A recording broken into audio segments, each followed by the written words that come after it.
August Siri here, and welcome to another Bass Workshop 2026, where I cover various topics of bass guitar. First thing before I get started with today's workshop topic, which is going to be applying riffs to songs, when to apply riffs and when not to. And it's more of a taste thing, but it also ties in with theory and everything else that I share on my workshops here for my bass guitar work. So we're going to get into the disclaimer stuff. Unfortunately, I don't like doing this, but I have to mention it. So I had to send another one to the corn last night. There was this guy, and I'm not going to mention names because the idiot is blocked and reported. But he kept going on my videos, posting laughing emojis, posting insult comments towards me, towards my playing talent, like all this nasty stuff, like he just didn't like me, my playing or anything. And that's fine, because out on the public forums, there was a Kid Rock advertisement for some festival thing he's doing this year. And because he had a disagreement with me over Kid Rock, which I'm not even really a fan of Kid Rock, but I do applaud his success. He's still packing arenas. And that was, really my point was, look, you can say he's terrible, you can hate him, whatever, and that's basically what he was saying, but, you can't deny the success. I mean, there's people that hate Taylor Swift, but she's the highest grossing tour of all time in the billions. So again, you can hate Taylor Swift even though she's beautiful and writes good songs and sings good. Whatever your opinion is subjectively, out there, that's great. But you can't deny the success. She has a formula that works. So does Kid Rock. Kid Rock has a formula that works. And, unfortunately, politics get brought into it and stuff like that. Like, who do they support, that type of thing. And, I basically just put the guy in his place. He jumped in on a I wasn't even talking to him. And he jumps in on the conversation and just starts right in with, I'm uneducated, I'm untalented, I'm a wannabe, all this different stuff, Then he goes on my profile, on my reels, and starts making comments on some of my workshops and different things like that. And the guy was a complete idiot. I mean, I don't even know who this person is. He had a fake profile picture. It was like, I don't know if it's avatar or whatever it was. I don't even remember what it was.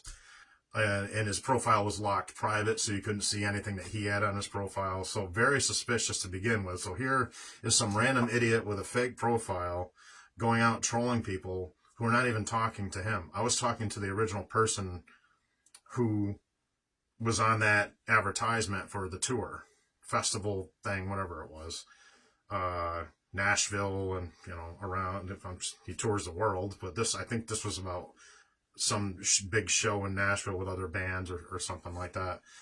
And so after like random insults, multiple laugh emojis on my videos, and personal attacks and all this stuff from some psycho I don't even know. I have no idea who this guy is, just because we had a disagreement over, Kid Rock's talent level. I was just like, look, dude, despite what you think of the guy, I'm not a Kid Rock fan. I don't own any of his albums. I don't really listen to his music. But you can't deny that the guy still packs stadiums, as basically, and just because of his political affiliation, I think. And then the guy was like, oh, well, I'm not this or I'm not that. Well, okay, then why are you talking that way? It's absolutely political affiliation. And then, so apparently I'm uneducated, even though I have 5 years of college and years of success, in the music industry and elsewhere in my life. No, my life isn't perfect. I'm just an average Joe nobody. I'm not a rock star. I realize this. I'm not trying to be, As far as, his comments on my appearance, my playing level, and all that stuff, that's just gibberish. You know what I'm saying? Complete idiotic gibberish. And that's the unfortunate part of social media is social media. There's good parts about it, and most people are not like that, you know. But you've got your people out there who they just go and troll people and just, you know, random people that you don't even know. You don't even know who these people are, you know. Again, most people are not like that. And I've only had to get rid of a few. Like I told you the story about anyone who follows my content about the guy's wife who was running her mouth like a month ago. A similar thing, but with my chainsaw work. And this one was about my music because it was a music topic out in public forums, you know, at advertisements on the platform for tours and stuff, you know. And this happened to be Kid Rock, but I just, look, you know, you can say whatever you want, but he's successful. He's got a huge following, multimillionaire, 100 times and over. I'm not into his music. I don't really listen to it. You know, I listen to stuff like, you know, all kinds of stuff, really.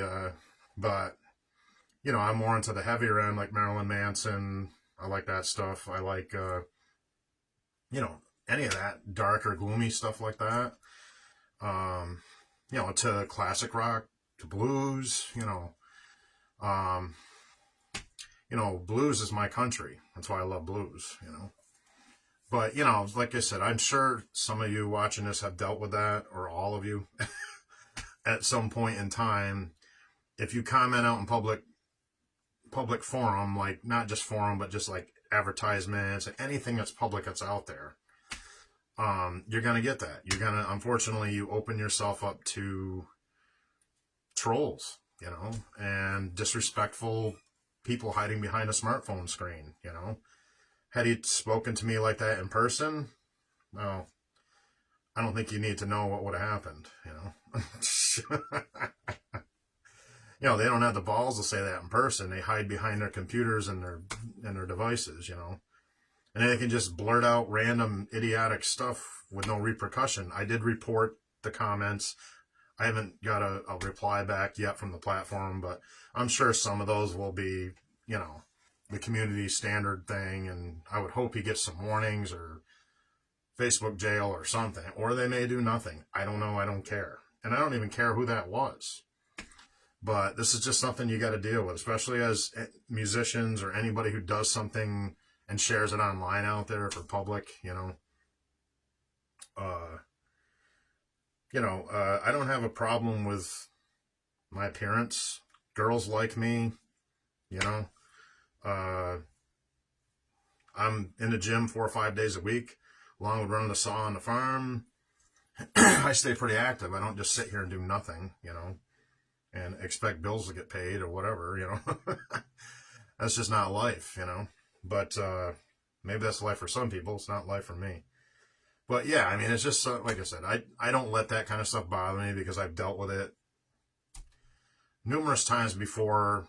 Back when I used to be in the logger groups. Oh my God, you want to talk about idiots? Oh my God.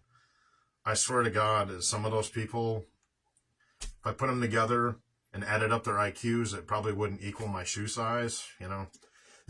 So I got out of the logger groups because of that. I got sick of it. It seemed like a lot more often in the logger groups. Just, you know, stupid stuff. Idiotic,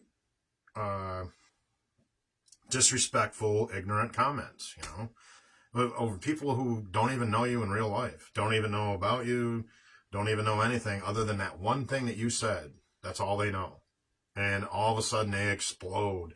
It's like, you know, go back to your mom's basement, you know what I'm saying, and go on somebody else's profile who actually cares about what you have to say, you know. I basically reversed it, made him look like an idiot, like I do every time. Chances are he's not smarter than I am. Chances are he's not as successful as I am. Chances are he's not at my talent level with my musicianship. Chances are he's not better looking than me. So that's what I say right there.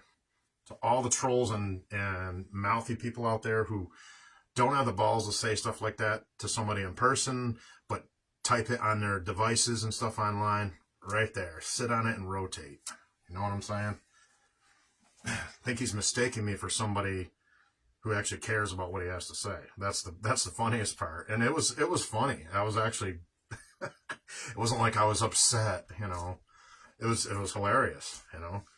The kind of stuff he was saying on some of my videos, my workshops and stuff. I was like, dude, I've been doing this stuff for a long time, and successfully, professionally. Yeah, I'm not a rock star. No, I'm not rich and famous. I'm not, you know, but I have achieved a level of skill that's beyond the, you know, the backyard hack, I would say, after all these years of playing and being 4,500 shows, 3 national awards, multiple session albums, 10 pro albums.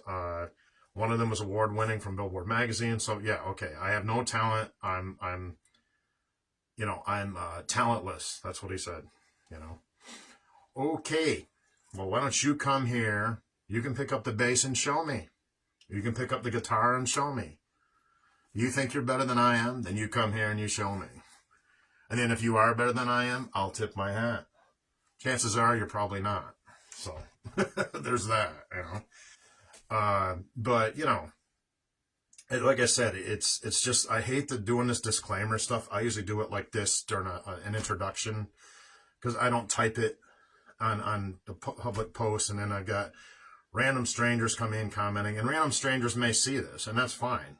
But just realize, if you talk about politics, if you're running your mouth, random idiotic comments that make absolutely no sense, insults and all that kind of stuff, bye-bye. I don't care. I have enough people who respect me, love me in life, fellow musicians who enjoy playing with me and being out on stage with me, or just watching my stuff if they're not in my area, to not worry about a few idiots who run their mouth. I've said this stuff before, but I just had to bring this stuff up, unfortunately, again, just to let you all know that, you know, this is social media.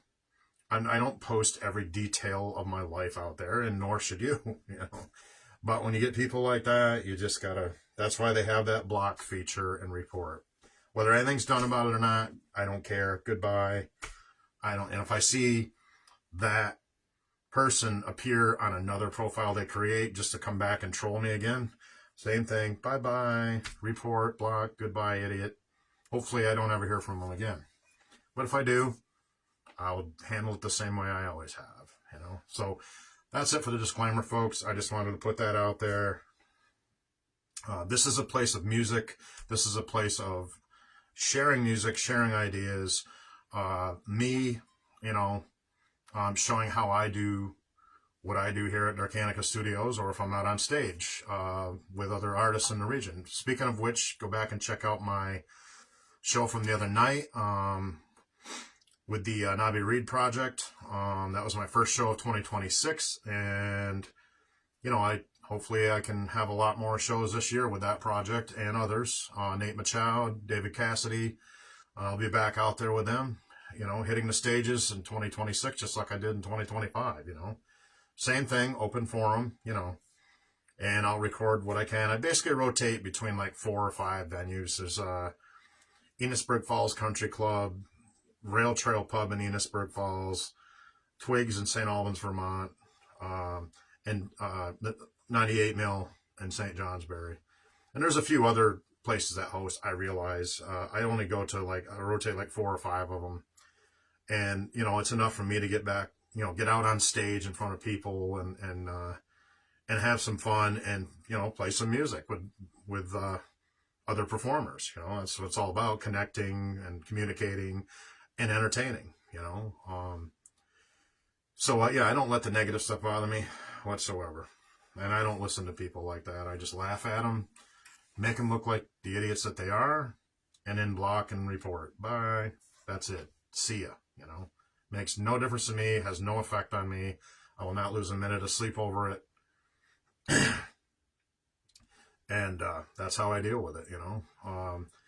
On the flip side of that, you know, everything is that I generate here, I try to have a positive light on it and positive vibe. And, you know, inviting you all into my world here, or just a small glimpse of it anyways. You know, I appreciate everyone who's followed my work all these years, and newcomers as well. Thank you. Everybody's welcome. And I just have to put out these disclaimers once in a while because of that stuff that happens, you know. So that's 2 people in 1 month I've had to block and report because of that same thing. Running their mouth, making idiotic comments that make absolutely no sense. Bitter in their own lives. Who knows what's going on? Maybe they're going through a divorce. Maybe their husband or wife are sleeping with their sister or brother. Who knows? You know what I'm saying? I don't care. I'm not a counselor, and I don't care about your problems, any more than I expect you to care about mine. You deal with your own problems in life, but you don't take it out typing things out on social media. What does that accomplish? Nothing,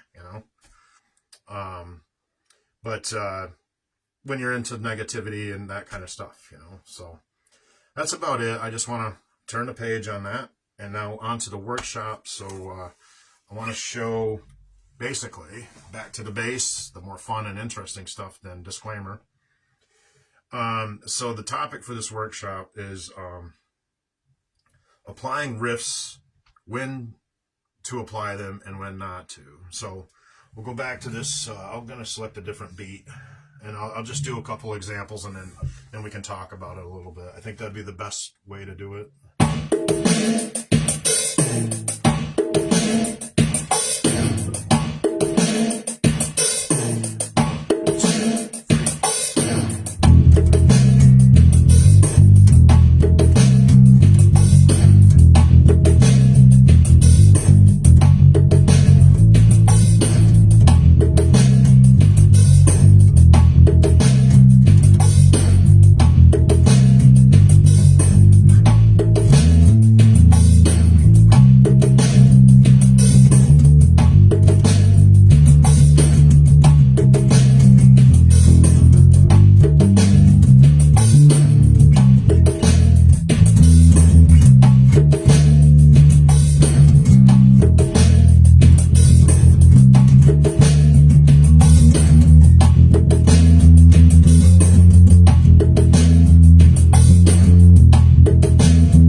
All right, so that was an example piece. The introduction piece was an actual solo bass piece written for this workshop, actually. So you should feel honored.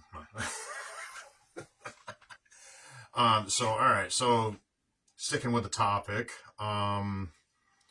So if you look at my playing centers in both the introduction piece and this piece, that's probably how I would do these songs out live. So.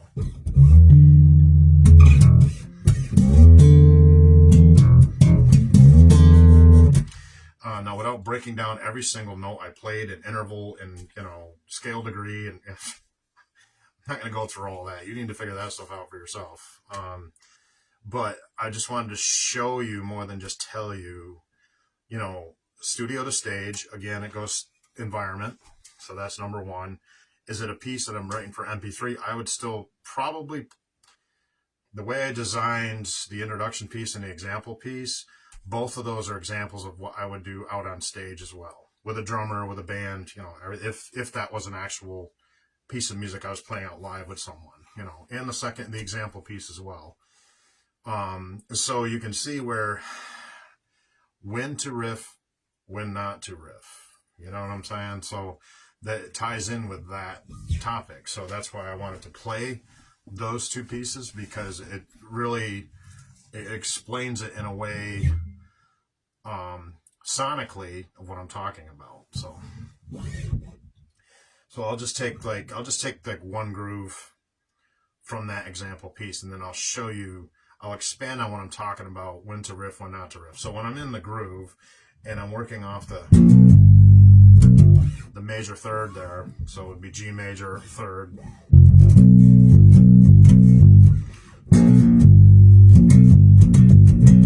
So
where I'm basically just one step down from second position there on the octave.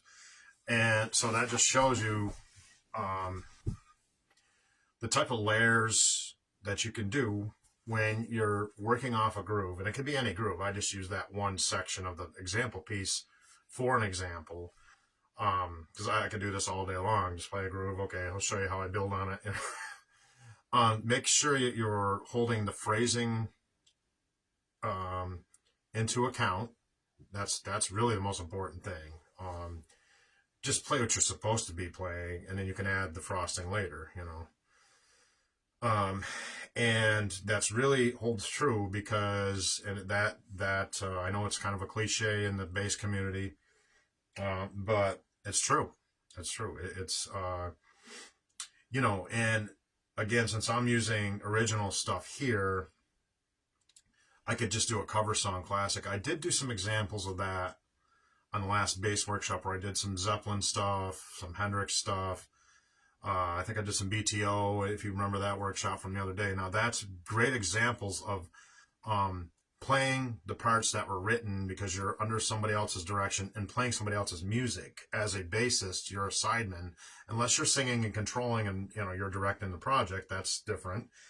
But usually as a sideman bass player, you have to take in consideration what you're supposed to be doing. So like the other night when I was live on stage with NRP, I was doing exactly that. They gave me two bass solos and two different pieces that we had played, performed live in front of an audience. A good sized audience there. There had to, I don't know how many people were there, but the place was packed and there was no place to even sit down. So, a lot of fun, great energy, great vibes.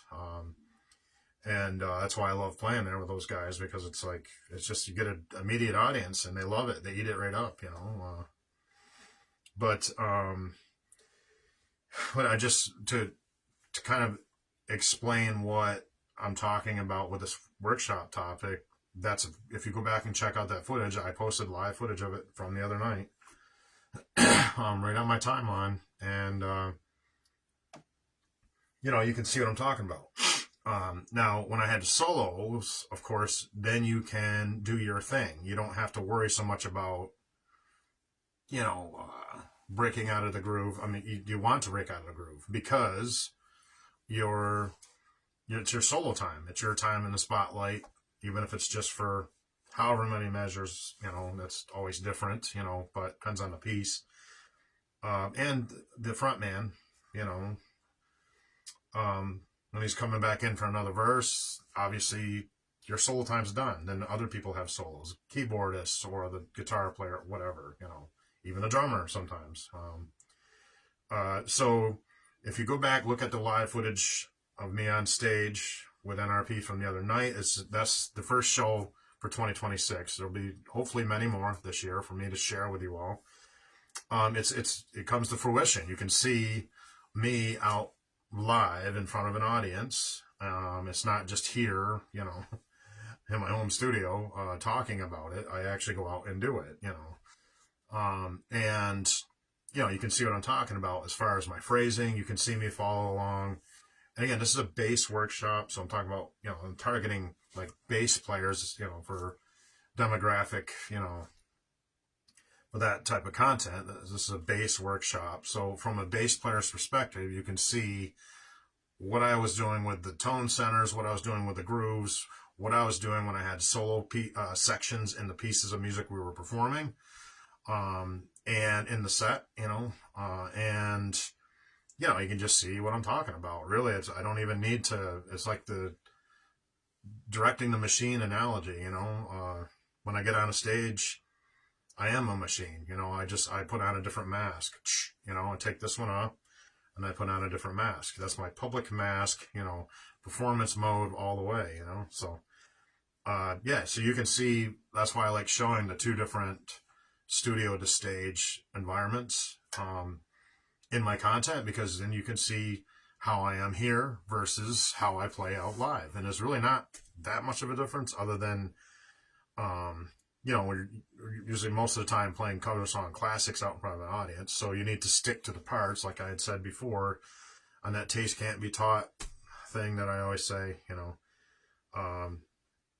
stick to the parts, you know, and then you can play some riffs where there's a spot to do it, or you get a solo given to you, you know, for a section of that song or something like that. And, you know, that's why I love blues, prog blues, especially because there's more of that progressive type of playing in it. Because I'm a prog rock player by heart, and hard rock, you know, and classic rock. Really, prog rock, you know, I come from Rush and Yes and that kind of stuff, you know. So, busier type of playing on the bass, you know. So in my roots, you know, that comes through from my influences inadvertently, you know, the melting pot that's been part of my musical life my entire life. You can see those things come out, you know. If you can't, then I don't know what else to tell you. That's what's coming out. So in my playing, you know. So that's really what it is, you know, for me. Now, what it is for you may be something different. And maybe you're a music fan. Maybe you don't play an instrument. Maybe you just go out and watch bands. You go to concerts. That's fine too. You know, this stuff isn't for everyone. Everybody doesn't want to spend time that it takes to get good on these things, you know, and dedication, like, you know, like with anything, that it takes to become, you know, a good musician. You know, it's not for everyone. I realize that. And not everybody even wants to. They just like music. And that's great too. That's where the fans come in, you know, because it's not a show without the fans, right? So it doesn't matter how good you are or what kind of music you play. If there's nobody there, then, you know, you're just playing to the squirrels outside, you know, or the raccoon in the alley, you know, out behind the venue getting into the trash can, you know. So yeah, the audience is number one. Always number one. Doesn't matter if it's rock, country, blues, jazz, audience is number one. It's not, there's no room for self-indulgence, you know. And that's been true forever, you know, because let's face it, folks, we're just playing instruments. We're not saving the planet, or maybe we are. But at least giving people an escape from their everyday lives for 3 or 4 hours at a time, you know, and that's what makes it all worth it for me, is seeing the joy and people having fun and, you know, and out with their significant others or their families and whatever, you know, friends.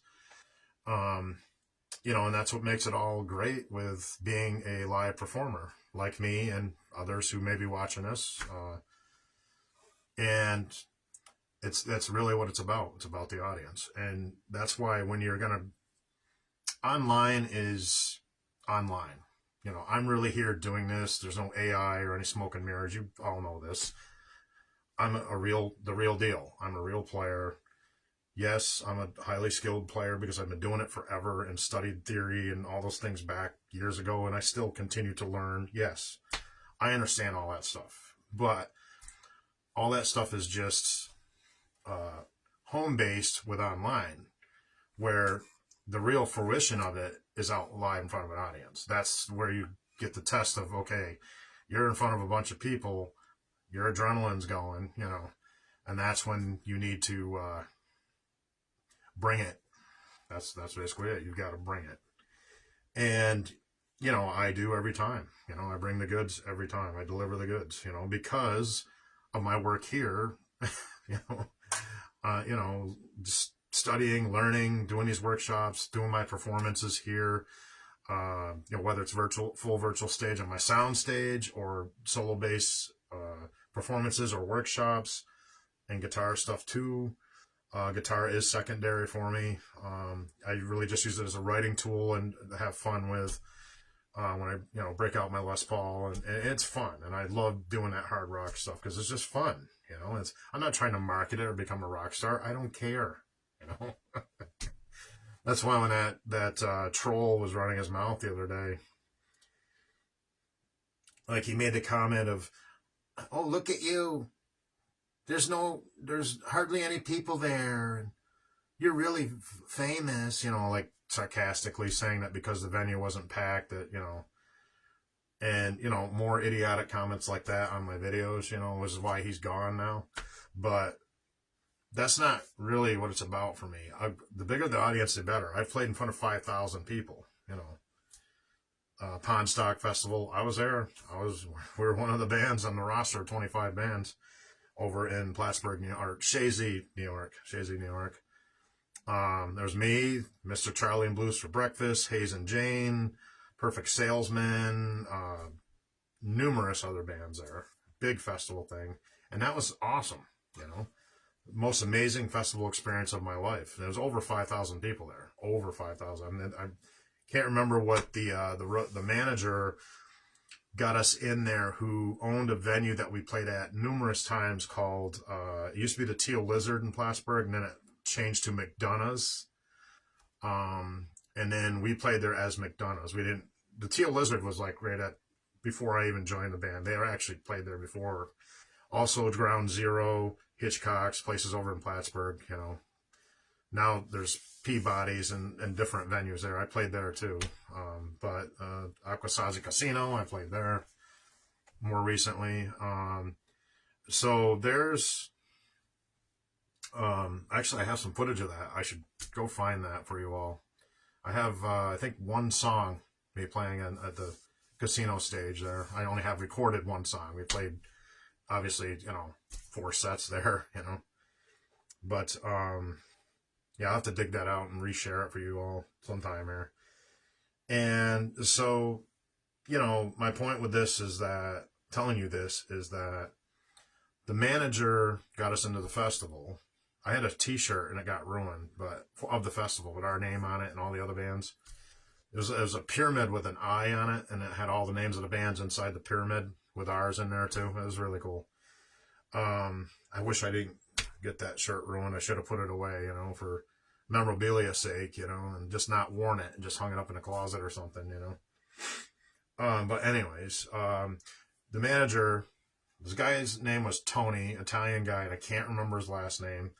But he also owned ABC Entertainment, who booked James Brown, George Thorogood, and other big acts like that as well. And he owned that venue for years. McDonough's, yeah, he was the manager we played for there for years.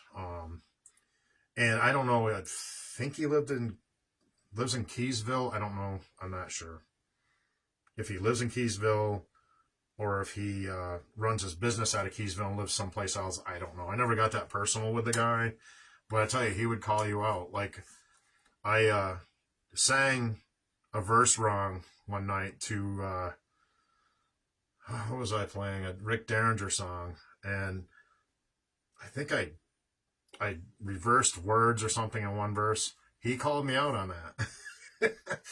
Tell your bass player to sing the right words to the song, like he said to my drummer, who was actually our booking manager too, and booked a lot of shows for us. I did a few here and there, but he booked a lot, you know. It was just funny. He called me out on that, you know. So, you know, when you're playing classic standards in front of people and they know the songs, yeah, make sure you're doing it right. I fixed it. The next time we played there, I sang the right lyrics. So.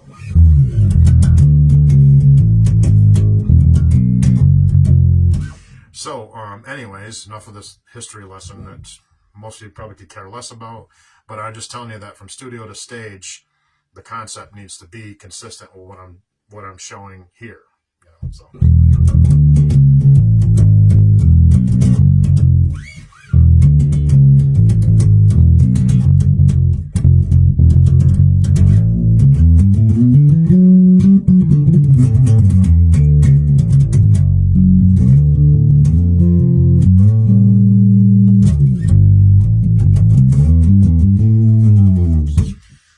Yeah, I love this bass. This is my favorite bass of all time.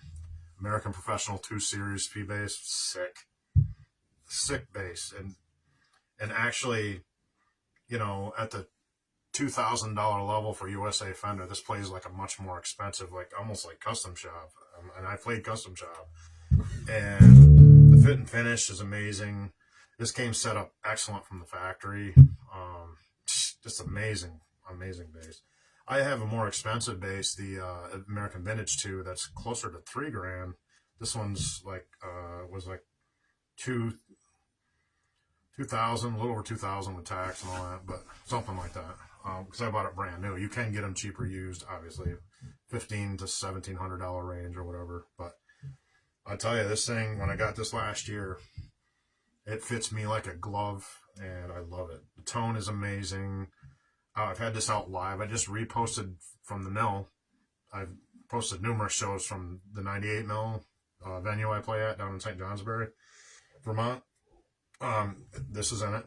This is the exact same bass. The one I just posted with David Cassidy is this bass. You can hear it out live.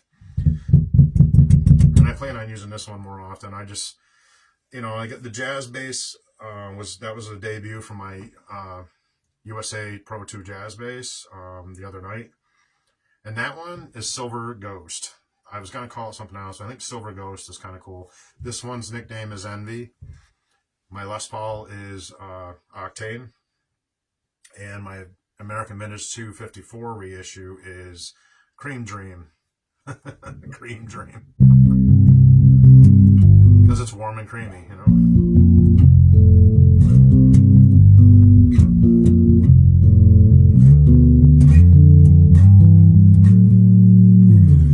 Bass does not play as fast as my jazz bass, not even close. I mean, when I get strap on the jazz bass, oh my god, I just want to wail on that thing because it plays so fast and so smooth. This is more of a smooth groove bass, and the tone is thicker. I love it, and the fitment of it, the fit and finish, and just the playability is really fits my playing. You know, jazz bass does too, but that's if you're feeling feisty, you know. I'm not saying you can't just groove on the jazz bass. I showed you the other night at the show, you know, you can groove on it, but that thing is just nasty, you know. If you're feeling like an animal, that's what to play. If you want to groove, sit in the pocket and play some tasty riffs, this is the bass, absolutely. Because it has a thicker tone to it, warmer, thicker, darker sound to it. Of course, I got the jazz bass. My Pro 2 has a rosewood fretboard like this. I like rosewood because it gives you a warmer, darker tone as well, opposed to maple fretboard.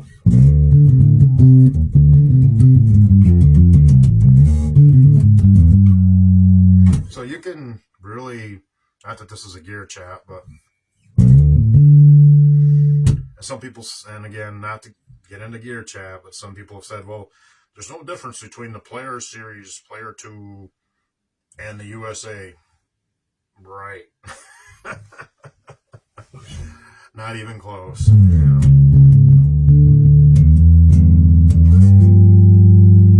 These V-Mod pickups are insane. Awesome, warm, thick tone. Like I said, that American Fender tone, man, it's, iconic for a reason. So, but I can just do simple stuff and it sounds great. I can slide around.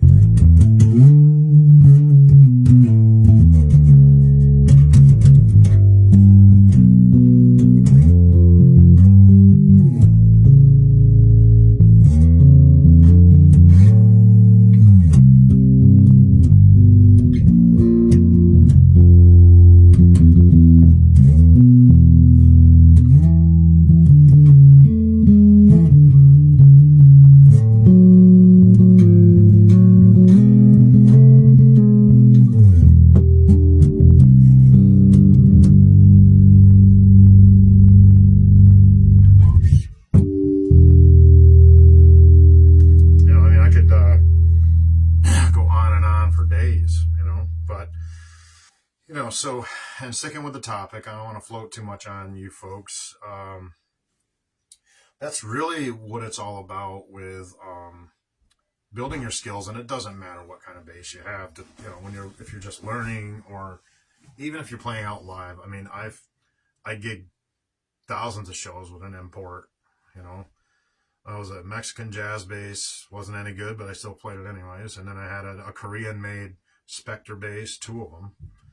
Played hundreds and hundreds and hundreds of shows with those. I had a Fernandez, which I think that was Indonesia, but I can't remember where that was made. It was a Fernandez bass. It was a P-bass copy kind of thing. That was only a $350 bass. I played 700-800 shows with that. I just had to replace the neck nut because it was plastic. I had to replace it with graphite because it wore down after a while. I mean, I played so many shows. I have some pictures of me playing with that.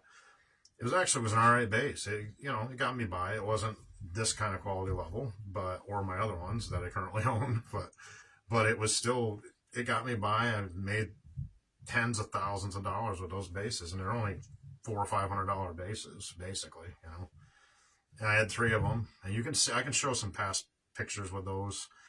I started with a Court Slammer bass. That was a $200 bass back when I was 13 years old. I posted a picture of that too. And then I went on to Rickenbacker, which is a much better quality bass, 4001 series I used for about 6 years. That was the one I played a lot of shows with. Probably, I don't know, 600-700 shows with that or more. Might even been more. And then I moved on to Stuart Spectre in the early 90s with the later version of Reverse Spin, with Naked Ambition, my first days with them. I actually posted a live video with that bass. Wasn't a bad sounding bass for, Spectre USA is way better. You know what I'm saying? Way better. But 4 times the money,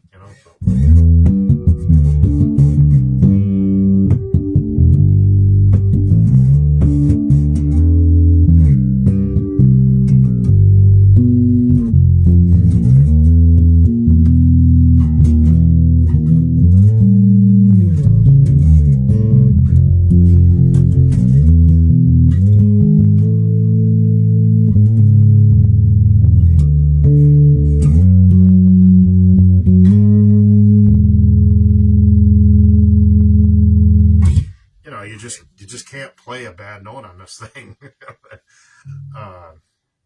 Even bass players who maybe aren't that good can sound good on these, I mean, because they're just phenomenal basses,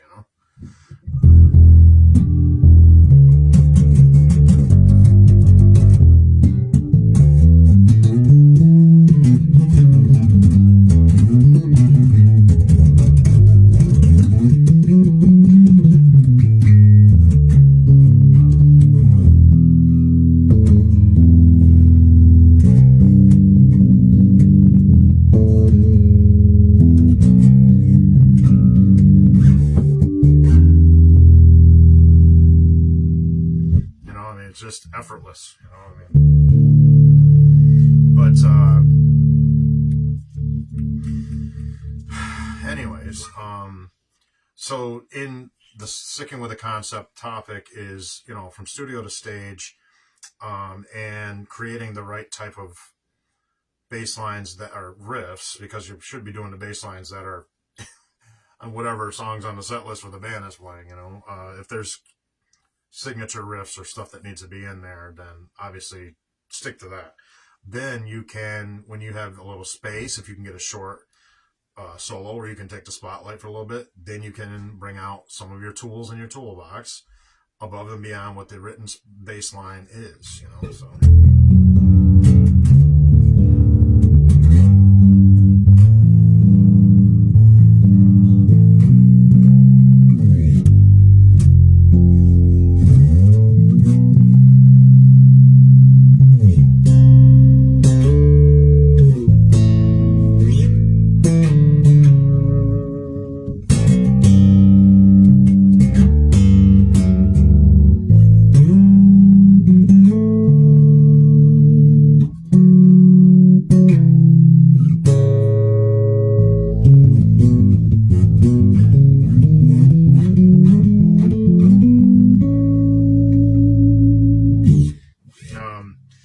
Then you could, that's where your space to, you know, break out your toolbox, and you get a little bit of spotlight. You know, it doesn't happen often. You know, if you're a bass player, you know, let's face it, you're a sideman.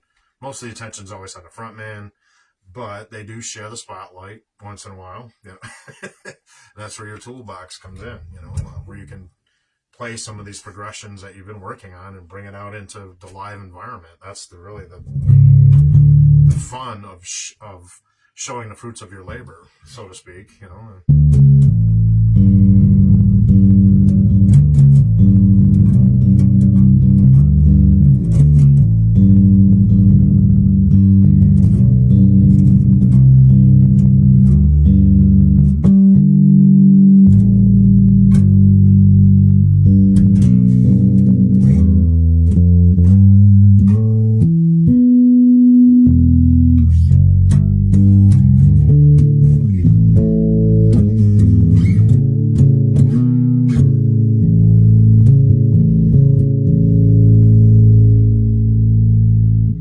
Really where this bass shines is in groove, tasty riffs that are smooth and overlaying the melody and bass line and rhythm section, where you can just kind of place them in there nice and easy. You know, that's where this thing shines, is tasty riffs over groove. The jazz bass is just all out insanity. I'm sorry, but when I pick up Silver Ghost, you see a different me.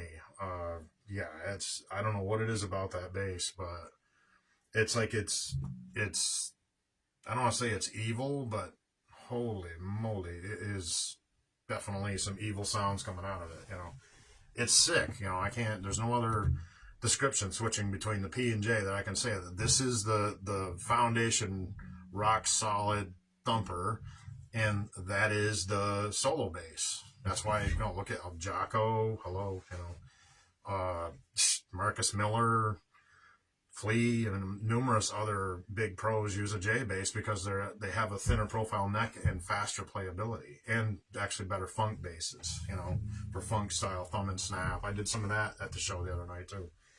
Not a lot, but I did a little bit of just some simple thumb and snap, rhythmic overlayment to the when I had my solo section, you know. I had 2 bass solos from the show the other night. So yeah, I mean, but this is really, the P bass is my heart and soul, the USA P bass for sure. Even though it doesn't play as fast as the jazz bass, there's just something about the bigger neck and the big, thick, warm bottom end tones that moves my soul, you know.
So, even just a nice little simplistic melody like that, based in middle C, C major, you can explore and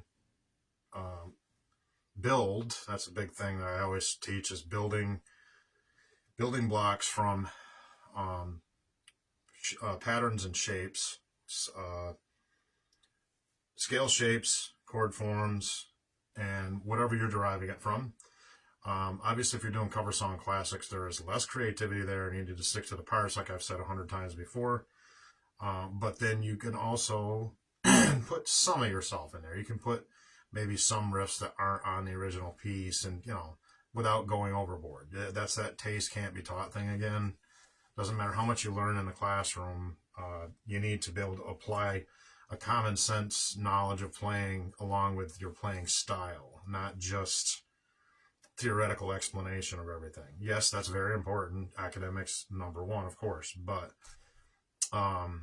if you don't have a good taste and style to your playing, and pizzazz, and like a knack for grasping the live environment in your playing skills and dynamics, there's another important one, and things like that, then it doesn't matter how much you know.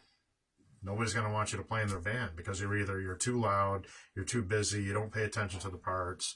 It's just not being professional, So you need to kind of rein in the musical blinders, so to speak, and focus on the environment. Again, it comes back to environment.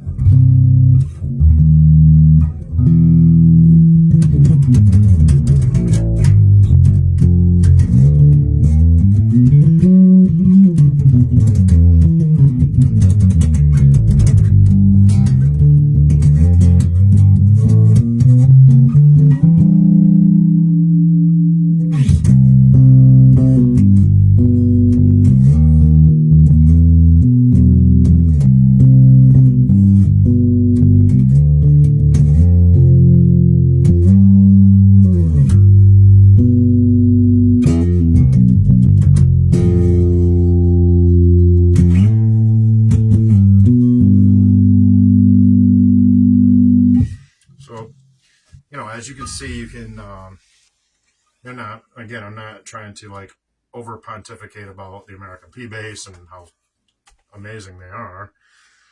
It's in your thought process, your feel for the instrument, your good sense of dynamics, whether you're crescendo, decrescendo, piano, forte, piano, mezzo forte, whatever it is your dynamic situation is, you need to adjust to that, especially when you're out live. That's a big one.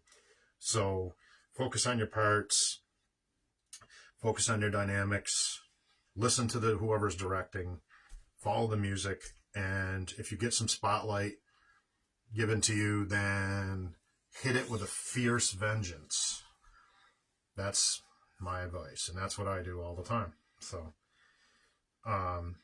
thanks for joining me for this workshop today. My bass workshops 2026, where I cover various topics with bass guitar. And I have some more virtual stage stuff coming up at some point. It's just I don't really have all the music together for it. I have material, but I need to put it together in a format that'll work for for the sound stage on my next set that I'll put out there. I don't know when it's going to be. You'll just see it come up at some point here, get posted, with usually, 5 or 6 songs, anywhere from 5 or 6 to 10 song sets, usually 5 or 6 songs, because my soundstage material tends to be longer than rock radio, material that I write for rock radio. So I can do 5 or 6 songs and it's an hour, so that's, that's the difference, Thank you. We'll catch you all on the next one. I'm August Theory.